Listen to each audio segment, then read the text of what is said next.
Welcome everyone to this Triangles Meditation Group. Today is May 13th, 2024. And as we do in each meeting, let's begin with a brief moment of silence to link up with all Triangles workers and men and women of goodwill throughout the world. And this week we'll following the moment of silence, we'll sound together the noontime recollection.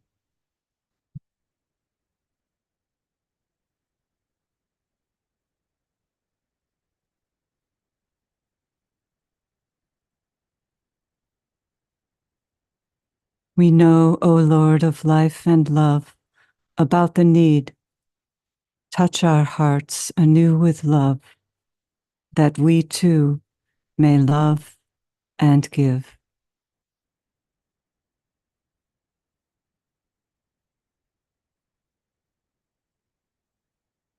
So our work today is a building opportunity. We're building, as you know, towards the Gemini full moon, which will be observed at the three headquarters groups of the Lucis Trust on May 22nd, the evening preceding the actual day of the full moon, which is May 23rd, 10 days from now.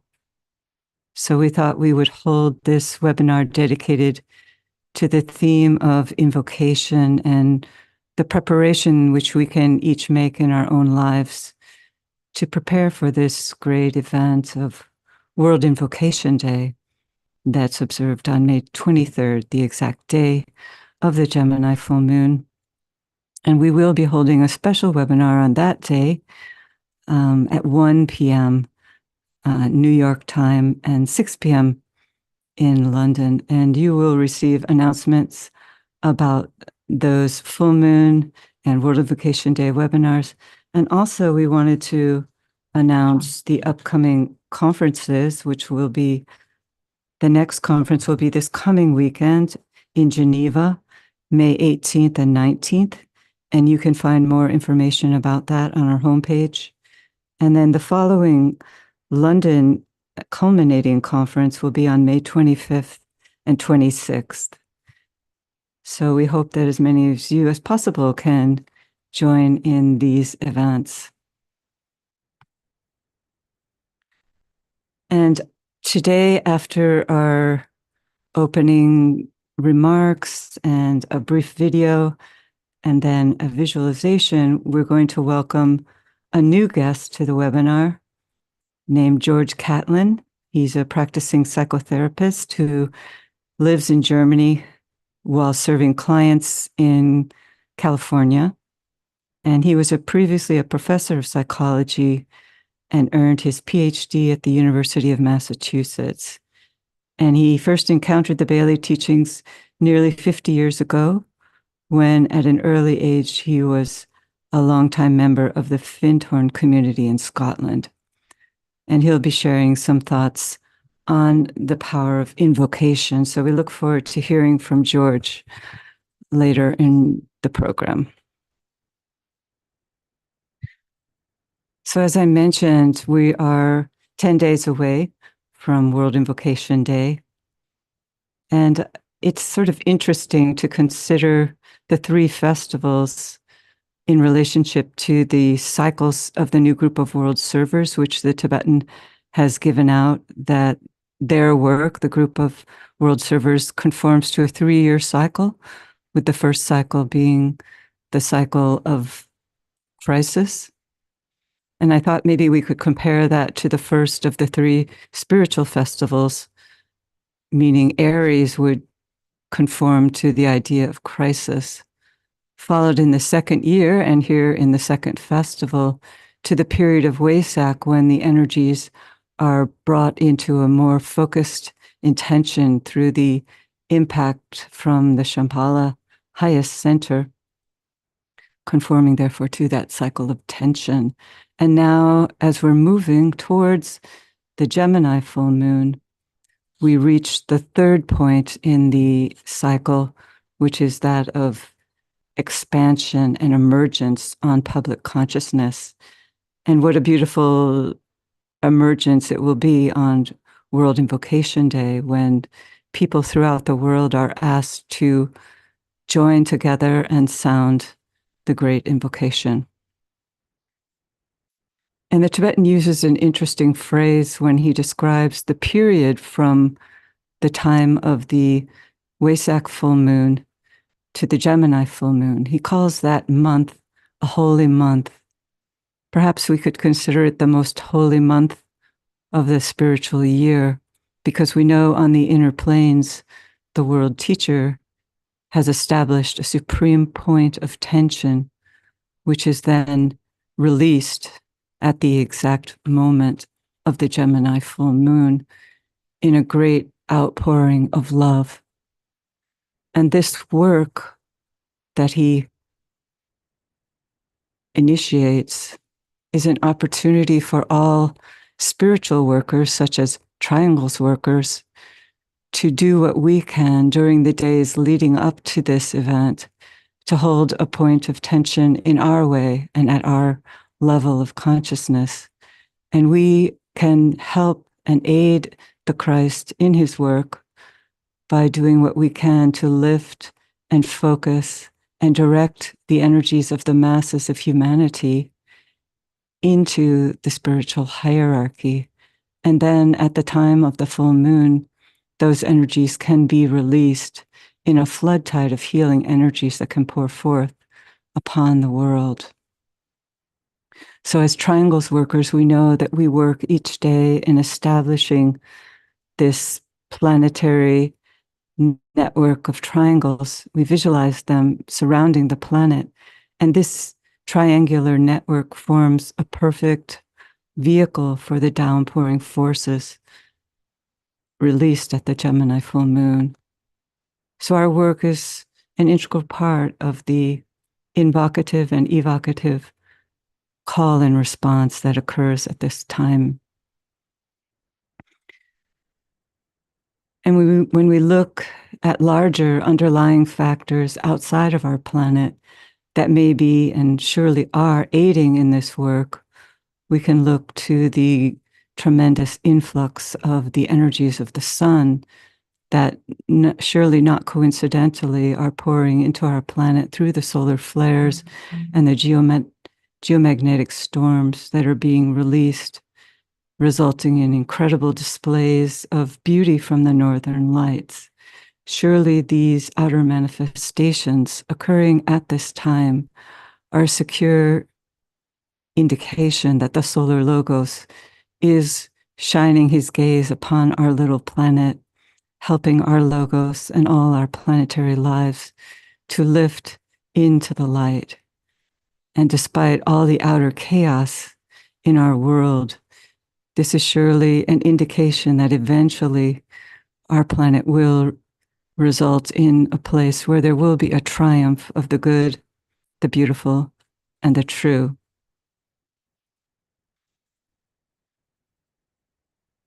And many of you will know of the recent exact alignment right before Wesak between two sacred planets, Jupiter and Uranus, in the sign of Taurus.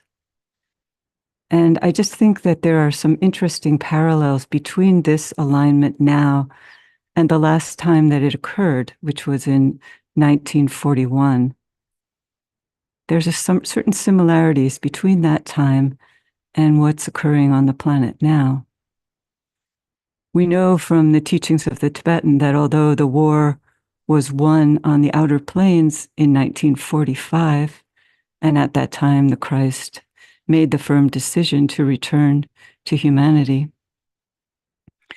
we're actually told that it was in 1941 and more fully in 42 that the great decisions on the inner planes were made, and the eventual recognition that the war had been won in 42 subjectively.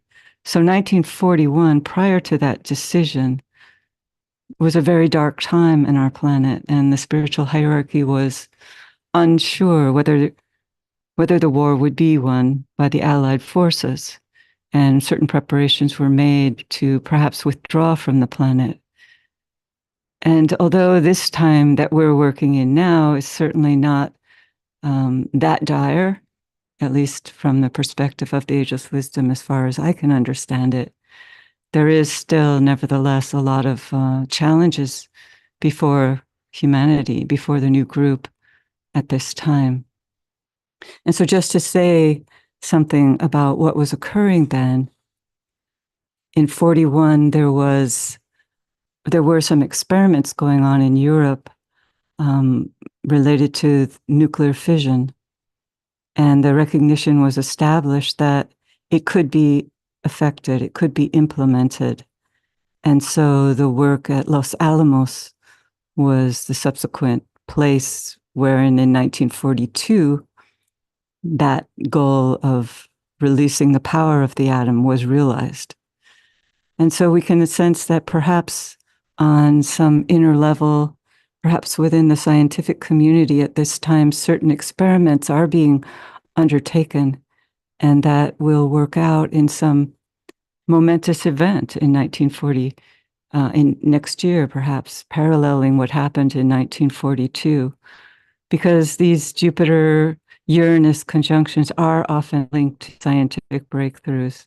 So who knows? It's something that we can hold in our consciousness.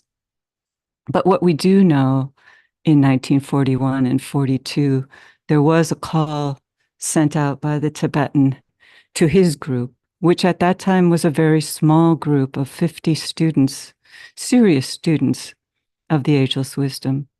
And they were asked to use the Great Invocation. It was an earlier version of the Great Invocation, which George will be highlighting, I believe, somewhat in his talk. But that invocation, they were asked to use it with intention, with spiritual intention. And that if they could, their subjective call linked with the call in being emitted by the hierarchy and the great lives in Shambhala could reach the overshadowing influence of the avatar of synthesis. And if that were to be affected, that there would be an outpouring of spiritual energy into our planet. And we're told this happened, and the inner decisions were made, and the war went on to its eventual triumph for the Allied forces. So this is just to say to all of us here in this time of crisis in our planetary life that our work together is important. We can effect an inpouring of extraplanetary spiritual energies of tremendous potency, which can turn the tide of events on our planetary life. So this triumph in 1941 and the triumph which we can collectively realize now in 2024, moving into a key moment of externalization, perhaps externalization of inner forces next year, leads us to recognition of the truth in Margaret Mead's famous words, which were, "Never doubt that a small group of thoughtful, committed citizens can change the world, for indeed it is the only thing that ever has."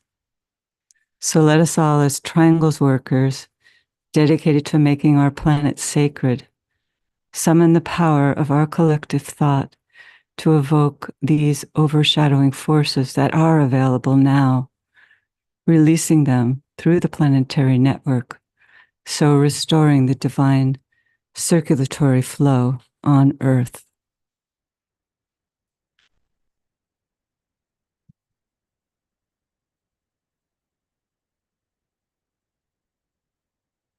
So let's work now with our reflection on the Great Invocation.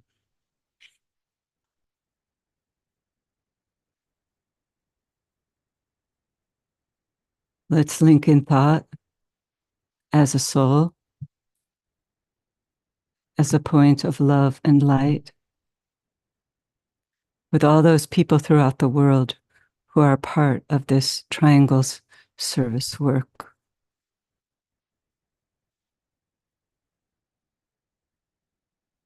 Let's visualize the world situation as best we can and see people everywhere glowing with a dim light, and here and there points of brighter light where men and women of spiritual intention and loving hearts are working for their fellow human beings.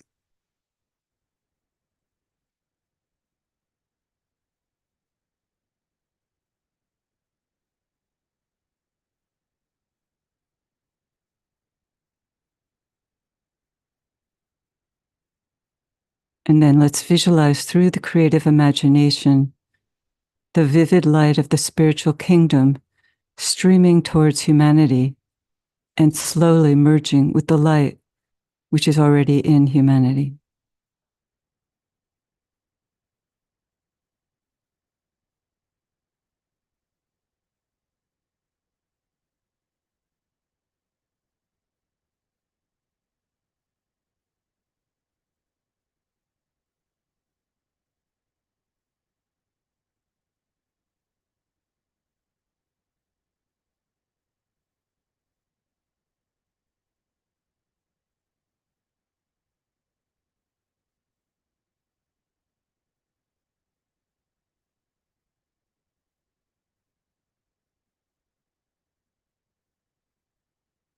From the point of light within the mind of God, let light stream forth into human minds.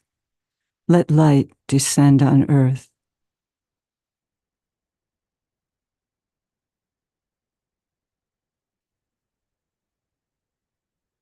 Now ponder on the reappearance of the coming world teacher.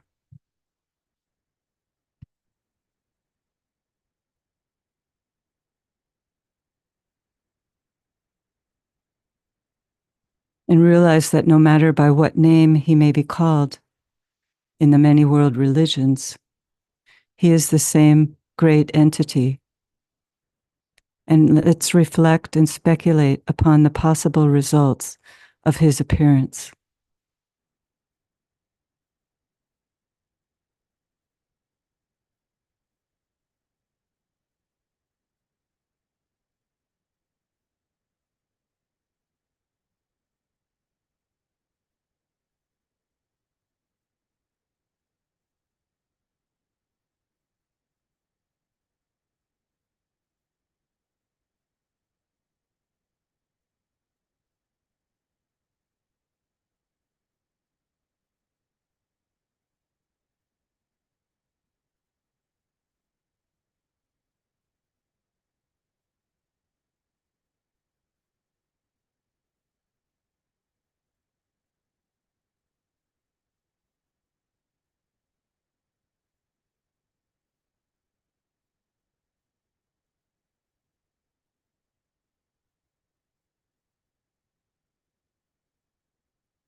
And we sound together the second stanza of the great invocation.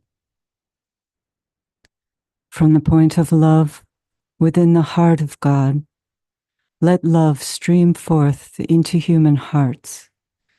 May the coming one return to earth.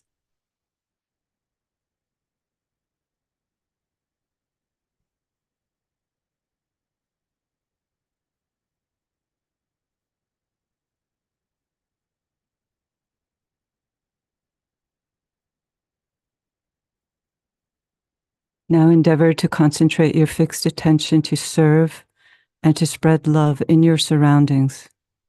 And realize that insofar as you can do these things, you are attempting to blend your personal will with the divine will.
We sound the third stanza of the invocation. From the center where the will of God is known, let purpose guide all little human wills, the purpose which the masters know and serve.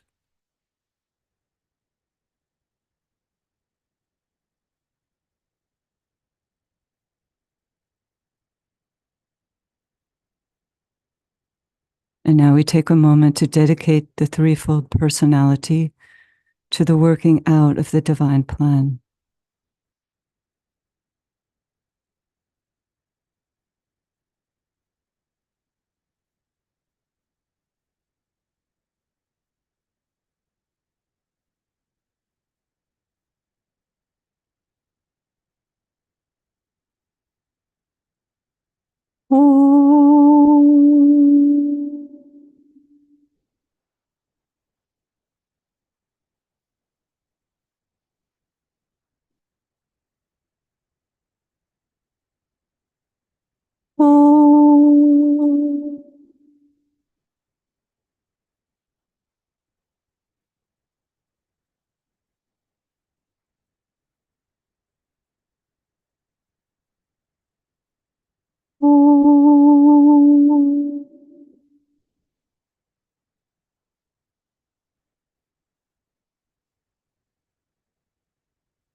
So now I'd like to ask George to unmute his microphone and welcome him to the webinar. Thank Hello, you, George. Kathy. Hi. Hello. Good. Thank you for that lovely meditation. Thank you. I'm calling my remarks the who, what, and why of invocation. Here we go. First of all, I just want to say it really is a pleasure and an honor to have this chance to speak with this group. I've long loved the Bailey teachings, and to my eye, the science of invocation and evocation is among the most important aspects of it. So here we are, probably the primary group on the planet that's consciously working with this science. Possibly for us, there's no need to review the essentials of it. But given the fact that we're in the midst of what the Tibetan calls the three spring festivals of invocation, it may be appropriate to reflect on the importance of this tremendous tool that we've been given and why it makes sense to use it persistently. I decided to split my comments into the who, what, and why of invocation, partly because that is such a simple way of thinking about anything. So I will start with the who part, and at present that is certainly us, but it is not only us. The thing I think we do well to remember is that humanity has always been invoking help. The Tibetan tells us that the principle of mind was originally given to humanity in response to our call for something greater than we were able to do at the time. I particularly like the passage in which he describes this moment, so I'll read it. Back in the dim past of history, as the yearning urge toward an undefined and unrealized good made itself felt in the inchoate longings of unthinking man, literally unthinking at that stage, it evoked a response from deity. That moment in our history speaks volumes to me about this process of invocation and evocation. It tells us that, even before we had a mind, as a species, we were yearning for something greater. So aspiration, this deep desire to move forward in consciousness, has always been part of us, and it is always magnetic or invocative. The other thing this passage tells us is that even our not very articulate invocation was good enough. It was heard and drew a tremendous response. The key to invocation may be not so much the specific words we use, but the depth and quality of our yearning. In that regard, I would encourage us always to say the great invocation with powerfully focused intention. That is registered by those who guide us, and they do respond unfailingly. Here, I think it might be helpful to digress for a moment into the kind of response we should be expecting from our use of the invocation. What we are invoking is energy that will hopefully produce positive changes. The energy is, of course, essentially the 7 rays as qualified by the lives through which they pass in coming to us. And these energies by themselves stimulate both the good and the bad, the virtues and the vices of all the rays. In the first verse, we're invoking mental illumination. But even the brightest minds do not necessarily contribute to human welfare. So in the second verse, we're invoking love, or the Christ energy, that will hopefully guide all that mental illumination into loving service of the whole. And loving service is far more effective if it is coordinated and directed along optimal lines. So in the third verse, we're invoking the will aspect, so that all that we do will be in alignment with the plan of God. That is pretty much the formula for progress in the world. Illuminated minds, used in service, motivated by love, all in alignment to the plan.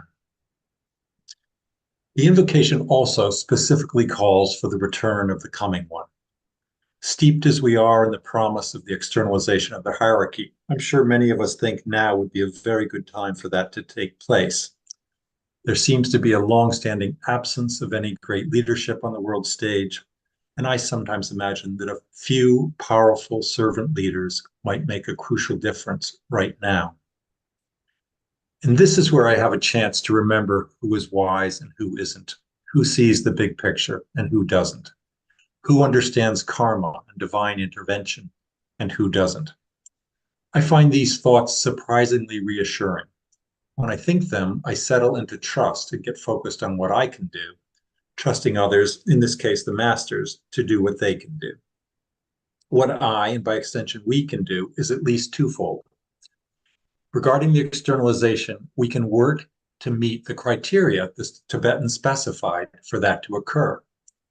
These were a world at peace, the principle of sharing beginning to govern economic affairs, and religious and political groups beginning to clean house. Surely there is work on one or more of these fronts for every one of us who is willing to take up the outer work. The Tibetans said the ultimate goal is to make the principle of goodwill central to world affairs. Everything we can do to embody, express, and implement this divine principle lifts our world that little bit higher. And there is also a great deal to be done in preparing humanity to make any sense of the masters as they do emerge. So few people know anything about the evolution of consciousness and the reality of those who are further progressed on the path. Every step we can make toward advancing that knowledge has the dual effect of generating hope and increasing openness to the masters when they do emerge. Knowing what we know, this preparation is our duty, our responsibility. In this regard, I heartily encourage rereading the final chapter of the Reappearance of the Christ for a reminder of the importance of these efforts and the litany of excuses we are likely to employ to avoid them. The Tibetan asked that we all give at least an hour a day to this effort. We need to ask, is that possible in our busy lives? And what are we doing that is actually more important? Getting back to the invocation, what I can do, what we can do, is use the great invocation to call for the help humanity so clearly needs. We're not a huge group. You might say we are uniquely privileged to even know about the great invocation. Not a lot of people do. But those who do are a crucial part of the who of invocation for our planet. I believe we have a real responsibility to use what we know, and I strongly suspect this knowledge of the great invocation is the most important thing any of us know. And this brings me to the what of invocation. We are told that invocation takes place on 2 quite different levels. The first is the astral or emotional plane. This is, of course, where most of humanity is centered. Desire rules most of our world today. And those desires range from the most selfish forms of greed and the lust for power to the most altruistic desires for a better world for all people. And it is those higher desires, our individual and collective aspiration, that form an important part of the invocative process today. Unfortunately, it appears that the power of this emotional invocation is directly tied to the degree of world pain. Obviously, humanity suffered greatly through the two world wars, and that suffering generated a tremendous, largely unconscious appeal for help that ultimately generated the release of the Great Invocation. I see this principle at work all the time in my psychotherapy practice. It is the clients who are in the most pain who both seek help and work most actively with the help that is offered.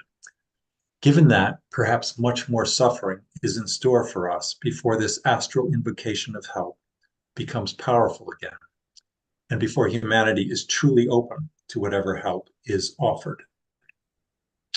Our work is, of course, to add to that astral invocation a steady, powerfully focused element of mental invocation. As you may know, 4 years after he released the initial astrally focused stanza of the Great Invocation, the Tibetan gave out a second stanza that was much more demanding and only appreciated by those with some degree of mental polarization. The third and final stanza, the Great Invocation we use today, was given at the end of the war in 1945. At that time, the Tibetans said it was possible that a sufficient unified invocation could be made by humanity and the spiritual hierarchy to evoke a response from lives beyond our planetary life. Again, some of his specific words here are so relevant that I want to read a short passage. Referring to these lives, he wrote, "They cannot be reached by prayer or even by well-formulated desire, the expression of the wish life of the masses. They lie utterly beyond the realm of feeling as humanity understands it, and dwell ever in that high place which can only be reached by intentionally directed, selfless thought." It is for this reason that these three stanzas from a very ancient invocation have been made available and put in your hands at this time. If you can use these phrases as voiced demands and affirmed beliefs, then there is just a chance that this type of divine activity might be set in motion along a particular line, and this might lead to changes of so auspicious a nature that a new heaven and a new earth might be rapidly precipitated. And that passage points directly to the why of invocation. Very simply, we do this because this is how real change happens. Yes, there's a great deal we can and must do at our own level of consciousness to improve world conditions. But to take that step into a new heaven and a new earth, we need help. Very simply, we cannot do it alone. There's no shame in this. It is simply a statement of fact, a statement of how this world and presumably all of cosmos works. All life, from the densest mineral to the most exalted extraplanetary life, is part of a great chain of being. Depicting the chain of being on our planet, the Tibetan gives us this diagram. Progress at any one level comes from invoking energies and assistance from the level above. Here, we, among the new group of world servers, have a very distinct role to play in invoking help from the hierarchy. We do this primarily through the triangles work and full moon meditations. But of course, the spiritual hierarchy is not the top of the chain of being.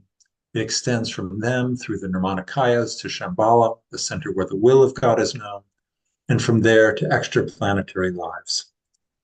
At every higher level, there is a deeper, in a sense, truer awareness of the path forward, and that understanding has to be invoked, received, adapted, and applied by the level below. I think we can get a very practical sense of the necessity of invoking these higher levels of energy if we just think about our own personal lives and our efforts at evolution of our own consciousness. As personalities, there is only so much we can do. Yes, we can try to become mentally polarized and build an integrated, coordinated personality, but that leaves us locked in our own little self-centered bubble. The personality by itself is incapable of love and knows nothing of goodwill. To get beyond selfishness and into some degree of connection to the rest of life, you have to invoke the soul. Put most simply, if you want to evolve your own consciousness, invoke the soul and build a personality that can handle it. And that is, of course, the metaphor for humanity in relation to the hierarchy. We are the personality and they represent the soul. We know separation and they live in unity. The personality does not do unity. The soul does nothing else. If we want to get from separation to unity, we have to invoke their help and build a civilization that can handle it. So that is the why of invocation. It is simply how life progresses. It is essential. There is no chance of us going forward without it. And we are certainly privileged to know the great invocation and to have the opportunity to use it for the good of our world. I will stop there and see if there are any comments or questions others want to make. Thank you. Thank you so much, George. That really spelled out very clearly and sequentially what it is, the opportunity that's being held out to us at this time and leading up to the whole externalization and reappearance.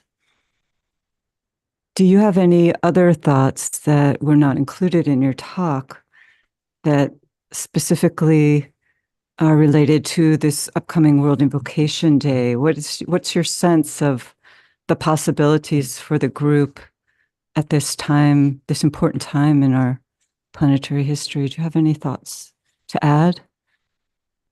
Yeah, I have one big thought that is, of course, rooted in what the Tibetan told us and hard to know how it applies right now. But I absolutely believe that what he alluded to in that passage I read is taking place. And you alluded to that also in your comments, that the spirit of peace, of equilibrium, has been invoked and released. I believe that we have absolutely the power to keep invoking these extraplanetary lives, and that they do indeed have the power, working through this network of light, which we're establishing through all the triangles work, to absolutely transform humanity. Yeah. Divine intervention is real. I mean, it's an Yes. absolute reality. And we have the opportunity, I would say, the responsibility to invite it. It doesn't just get imposed on us, it has to be invited, and we can do that. Yes. Yeah, that whole idea that the war was won in the last century through the cooperation of the spiritual workers and the physicists isn't given a lot of press, never has been, because it's behind the scenes, it's subjective work. And so perhaps we haven't been able to capitalize on those ideas to the extent that would have made perhaps the post-war period more effective if we had continued with this power of invocation to help rebuild the world. But it seems to me, at least, that this time in planetary history, we have another opportunity on a higher turn of the spiral with perhaps less obvious, well, they're quite obvious, but less overtly challenging situations. We're not perhaps on the brink of total annihilation as we were, perhaps, if the Axis powers had developed the release of the potencies of the atom. But it's certainly an incredibly difficult time. But we can use this power again, as you're suggesting, as the Tibetan suggests, to change the tide of events. And Yeah, and there's no way to see the tide changing, yeah, as obvious as we'd like to. And sometimes, I think that all our invocation work is actually making things worse, because things always exactly, have to get worse before they get better. So if we see things exactly. getting worse, we shouldn't be disheartened. We should just carry on with the work. Yes.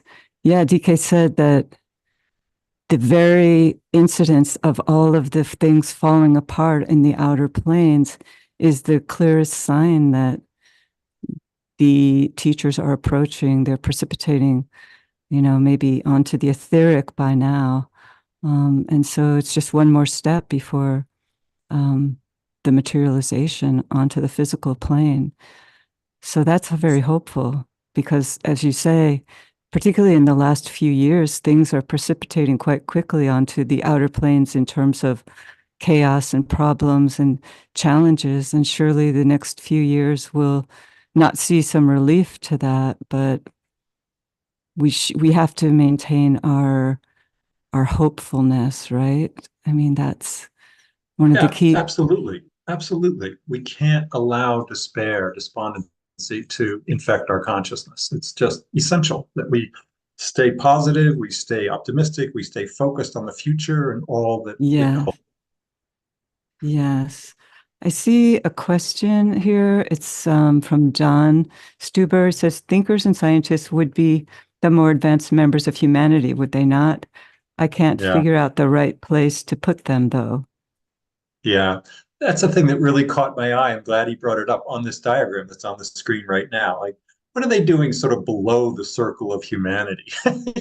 You'd think they would at least be at the top end of that circle. So I don't know why this diagram looks the way it looks, but there it is.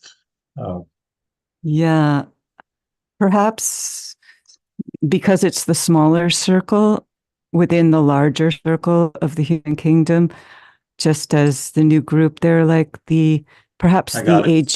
the agents within humanity that bring through the energy of the new group in a more tangible way onto the physical plane. Perhaps they're a concentrated, powerful group within the human kingdom, overshadowed and part of the new group, I would think.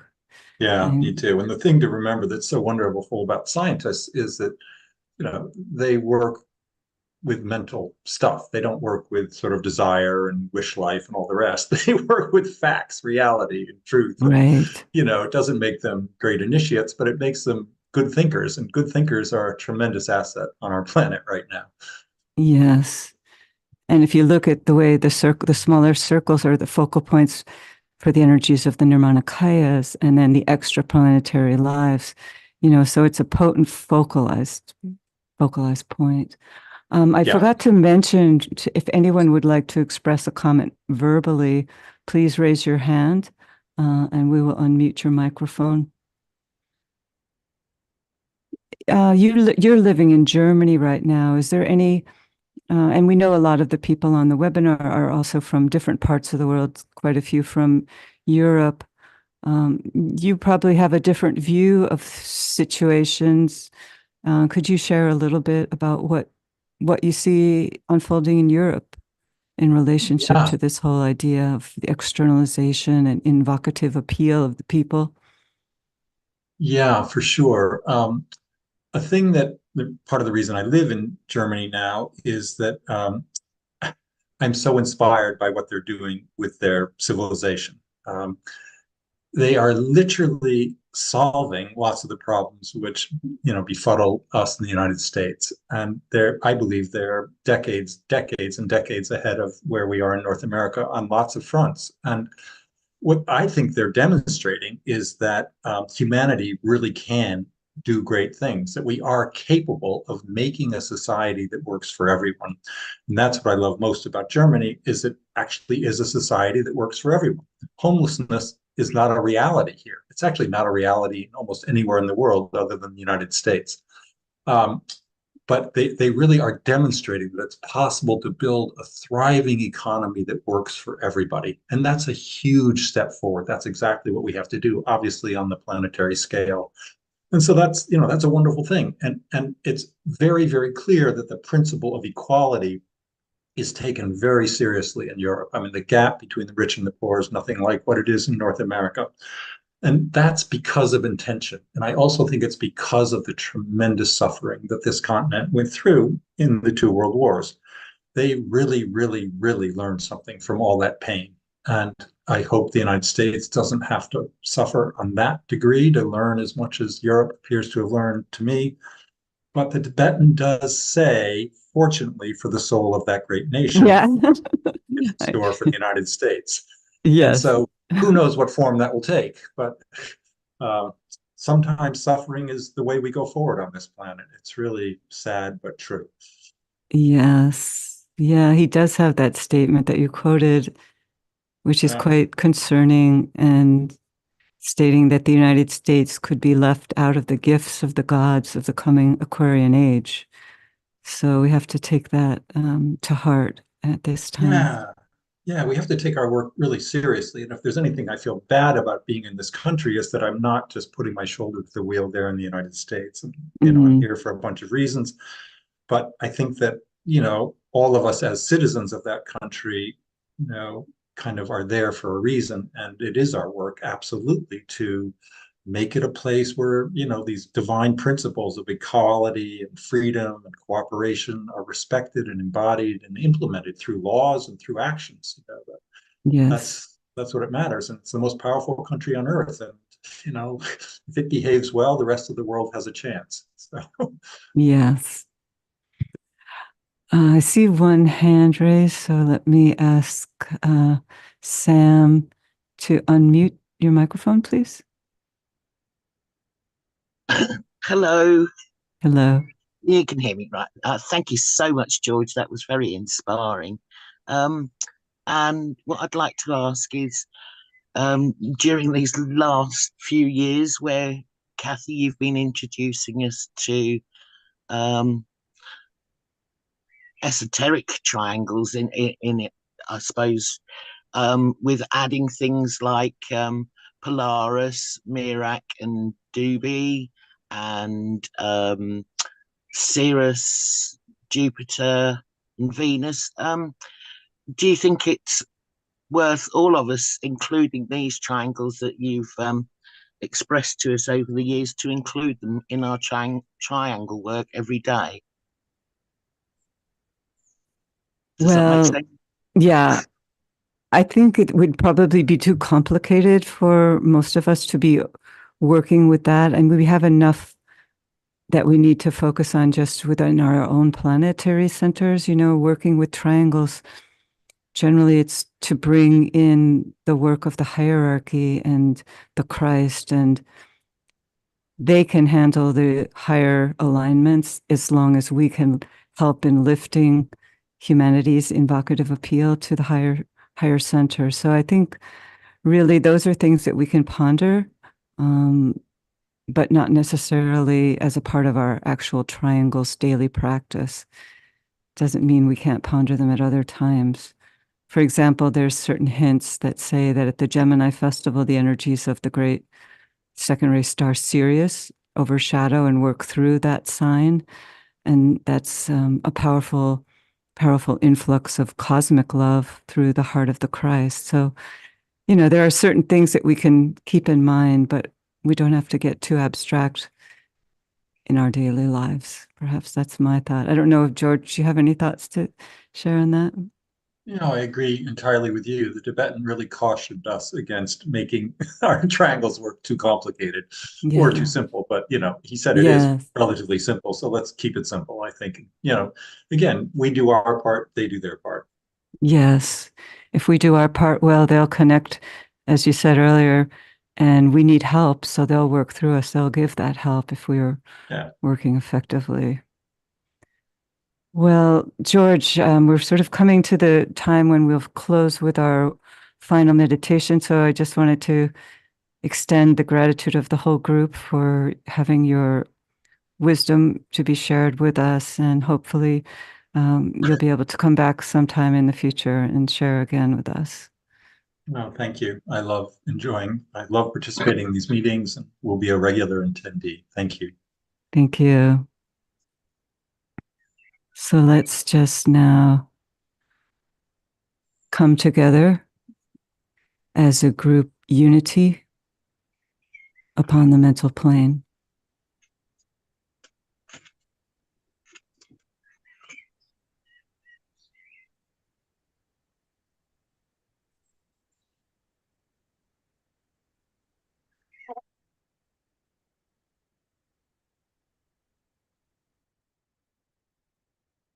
And identify as a soul within the world group, functioning through the three planetary centers of London, Geneva, and New York as a triangle of light.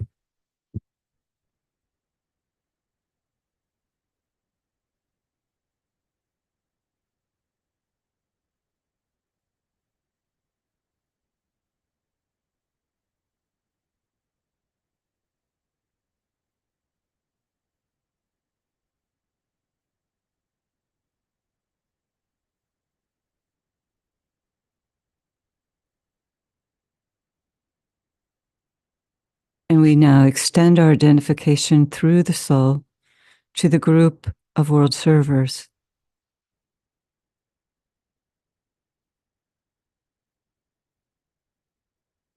To the hierarchy.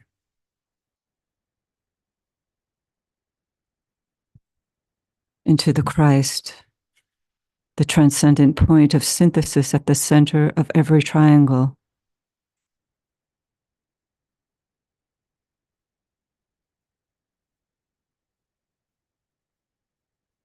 And to the triangle of energy standing behind the Christ.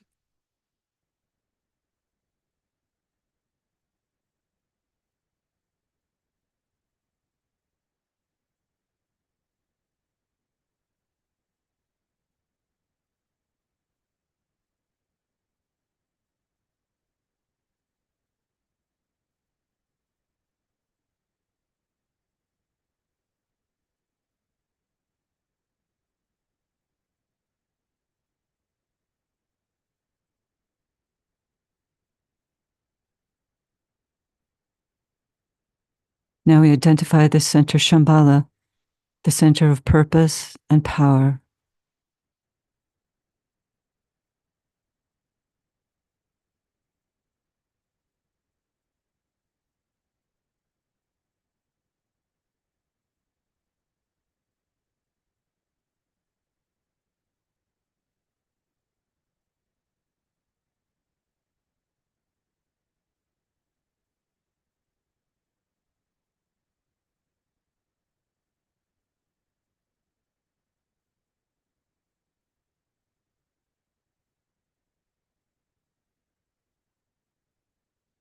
Now recognize the synthesis of three streams of cosmic energy within Shambhala, where the will of God is known.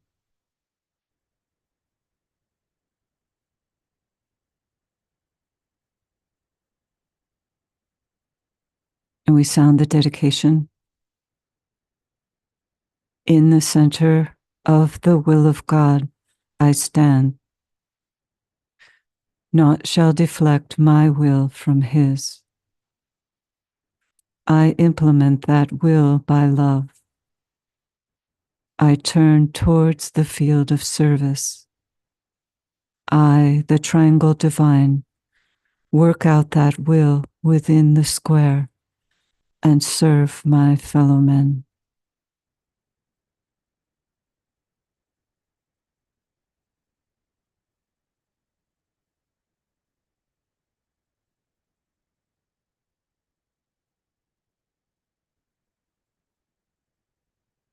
Visualize a network of lighted triangles underlying the outer world of physical life and events.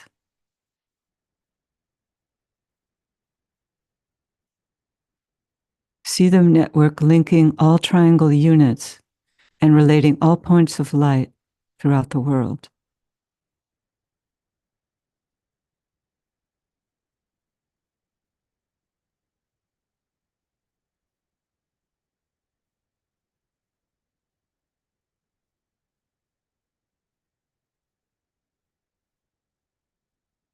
Healing the world of, relating the world of spiritual realities, the hierarchy, to the world of experience, humanity, and acting as a channel of distribution within humanity for the spiritual energies pouring through the hierarchy.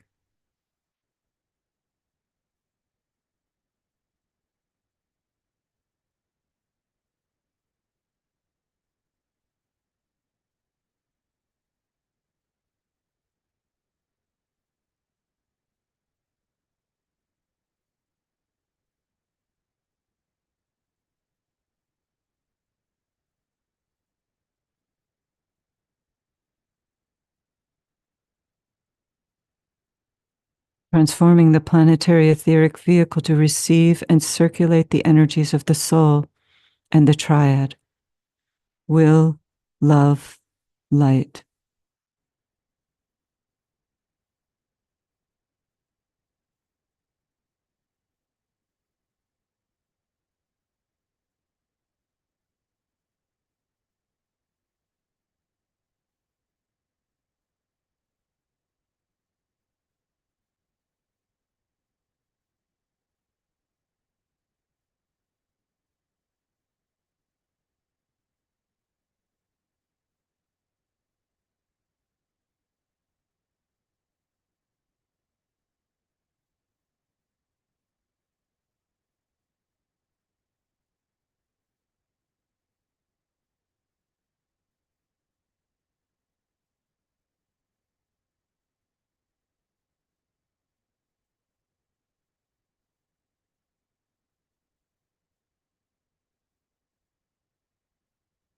Realize that the energies of light, love, and the will to good, evoked by all triangles workers, pulsating through the planetary network of triangles, are having an inevitable effect within the three worlds, mental, emotional, and etheric, of human evolution, lifting human consciousness and helping to create the path of light for the feet of the Christ.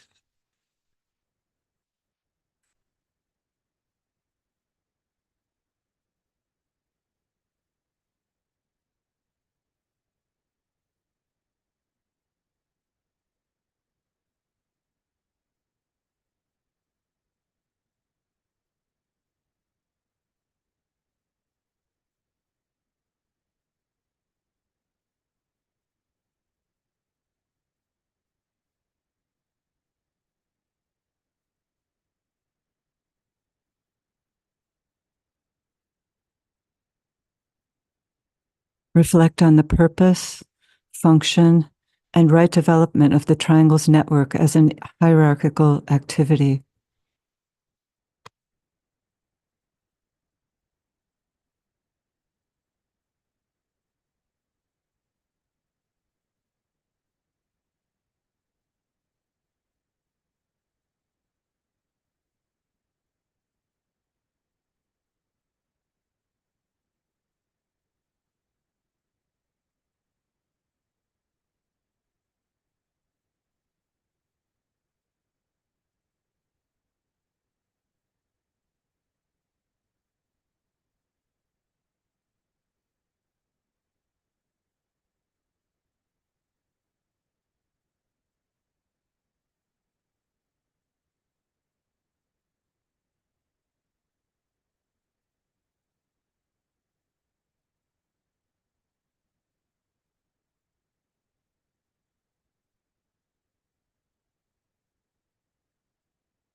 Blended with the group, stand with positive intent as a station of radiant light within the network of light and goodwill.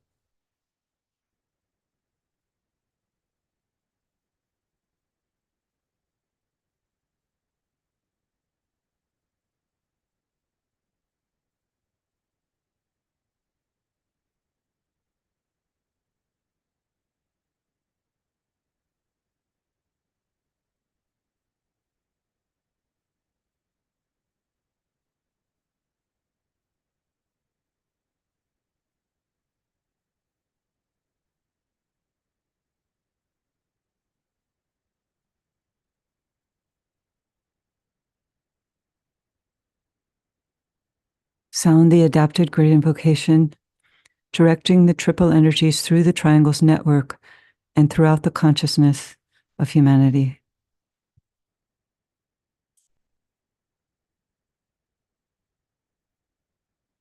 From the point of light within the mind of God, let light stream forth into human minds. Let light descend on earth. From the point of love within the heart of God, let love stream forth into human hearts. May the coming one return to earth. From the center where the will of God is known, let purpose guide all little human wills, the purpose which the masters know and serve.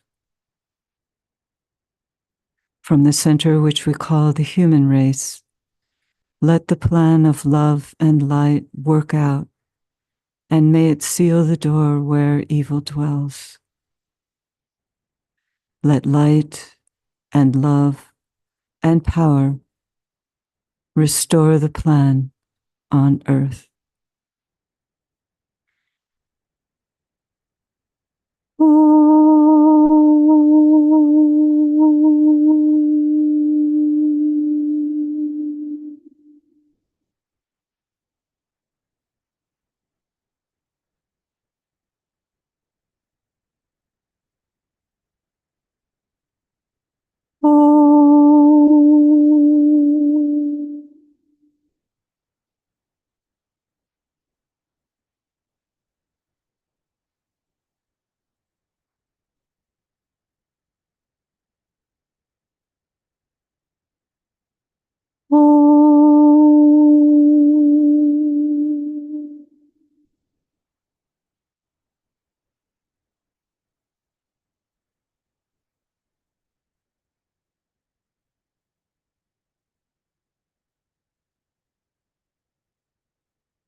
Thank you, everyone. And we look forward to your participation in the upcoming conferences, the Gemini full moon, and the World Invocation Day webinar as well. Thank you.